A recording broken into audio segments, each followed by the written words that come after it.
perdata, dan kontrak elektronik.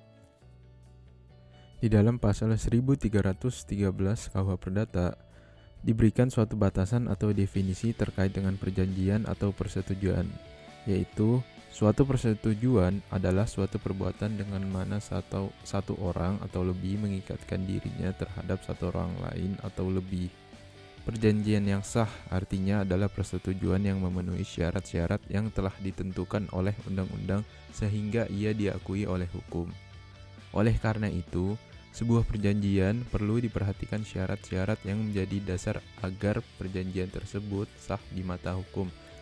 Adapun syarat-syarat sahnya diatur di dalam pasal 1320 KUH Perdata.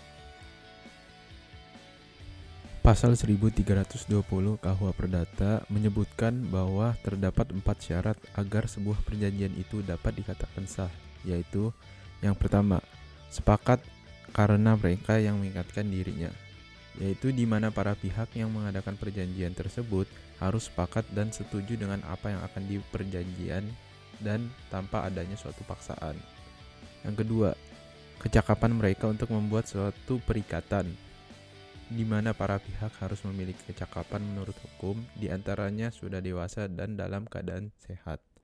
Yang ketiga, suatu hal tertentu, di mana dalam perjanjian tersebut telah ditentukan objek dari perjanjian atau hal yang diperjanjikan.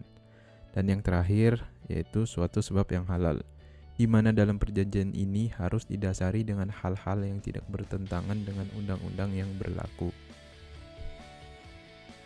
Selanjutnya, terkait dengan kata sepakat di dalam perjanjian, pada dasarnya ialah pertemuan atau persesuaian kehendak antara para pihak di dalam perjanjian tersebut. Seseorang dikatakan memberikan persetujuannya atau kesepakatannya jika ia memang menghendaki apa yang telah disepakati. Menurut Maryam Darus Badrul Zaman, bahwa pengertian sepakat ialah sebagai persyaratan kehendak yang disetujui antara pihak-pihak. Suatu perjanjian dapat mengandung cacat kehendak atau kata sepakat dianggap tidak ada jika terjadi hal-hal yang disebutkan di bawah ini, yaitu karena adanya paksaan, adanya kesesatan atau kekeliruan, dan adanya penipuan, serta dan dalam perkembangan lebih lanjut, dikenal pula dengan cacat kehendak yang lain, yaitu penyalahgunaan keadaan. Yang pertama, saya akan menjelaskan terkait dengan paksaan.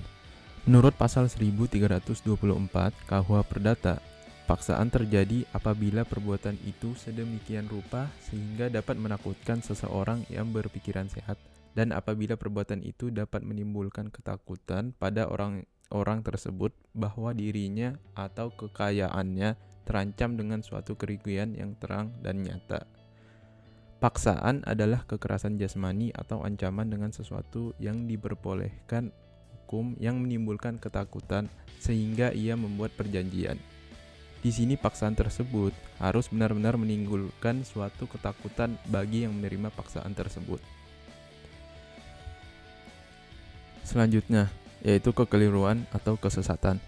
Kekeliruan terjadi apabila salah satu pihak hilaf tentang hal-hal yang pokok dari para yang diperjanjikan atau tentang syarat yang penting dari barang yang menjadi objek perjanjian atau mengenai orang dengan siapa perjanjian itu dilakukan. Adapun kehilafan atau kekeliruan itu harus sedemikian rupa hingga seandainya orang itu tidak hilaf mengenai hal tersebut, ia tidak akan memberikan persetujuannya. Yang ketiga, penipuan. Penipuan merupakan dengan sengaja mengajukan gambaran atau fakta yang salah untuk memasuki hubungan kontrak. Penipuan terjadi apabila salah satu pihak dengan sengaja memberikan keterangan-keterangan yang palsu atau tidak benar disertai dengan tipu muslihat untuk membujuk pihak lawannya memberikan persetujuannya. Pihak yang menipu bertindak secara aktif untuk menjerumuskan pihak lawannya. Selanjutnya, syarat sahnya perjanjian yang kedua yaitu kecakapan. Di dalam pasal 1329 KUH Perdata menyatakan bahwa setiap orang adalah cakap untuk membuat perjanjian, kecuali apabila menurut undang-undang dinyatakan tidak cakap. Adapun kemudian dalam pasal 1330 KUH Perdata dinyatakan bahwa ada beberapa orang yang tidak cakap untuk membuat perjanjian, yaitu orang yang belum dewasa, Kedua, mereka yang ditaruh di bawah pengampuan dan orang-orang perempuan dalam hal-hal yang ditetapkan oleh undang-undang dan pada umumnya semua orang kepada siapa undang-undang telah melarang membuat perjanjian tertentu. Seseorang dikatakan belum dewasa menurut pasal 330 KUH Perdata jika belum mencapai umur 21 tahun. Seseorang dikatakan dewasa jika telah berumur 21 tahun atau berumur kurang dari 21 tahun tetapi telah menikah.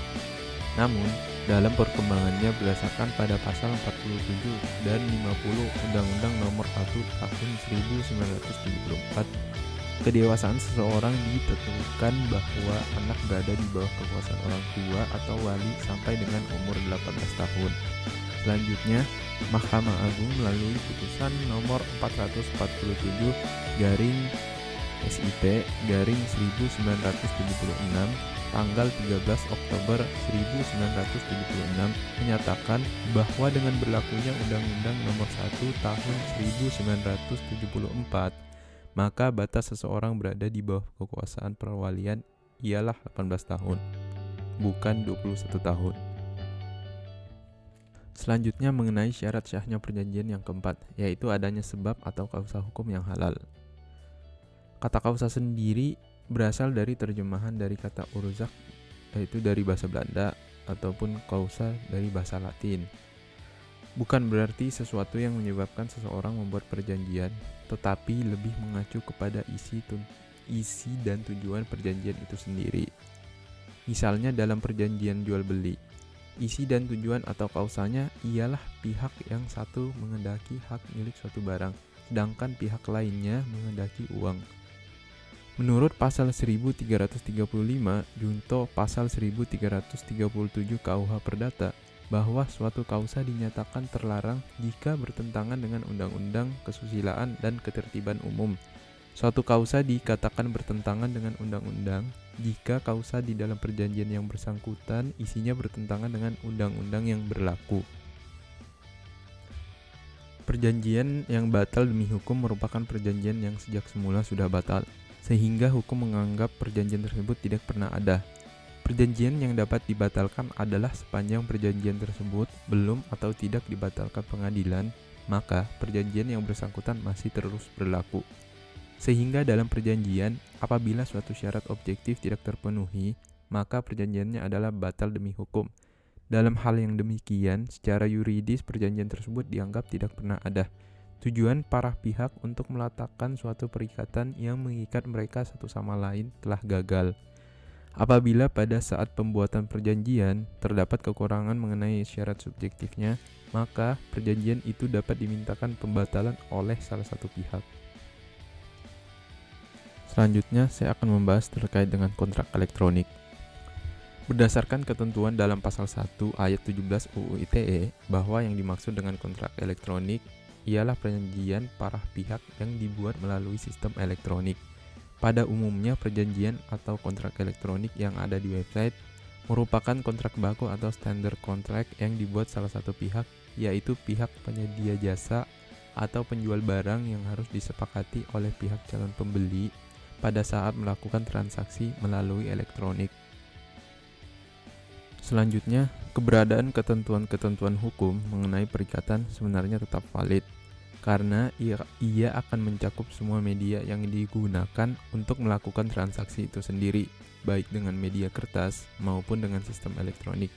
Oleh karena itu, syarat syahnya kontrak elektronik bergantung kepada esensi dari sistem elektronik itu sendiri, sehingga ia hanya dapat dikatakan sah apabila dapat menjamin bahwa semua komponen dalam sistem elektronik itu dapat dipercaya dan dapat berjalan sebagaimana mestinya. Terkait dengan ketentuan sahnya perjanjian yang diatur dalam pasal 1320 KUH Perdata, harus diharmonisasikan dengan peraturan tentang transaksi elektronik yang diatur dalam UU ITE. Mengingat internet saat ini bukan hanya digunakan sebagai sarana komunikasi atau sumber informasi mancanegara, tetapi juga telah digunakan sebagai sarana yang paling efektif untuk melakukan hubungan hukum.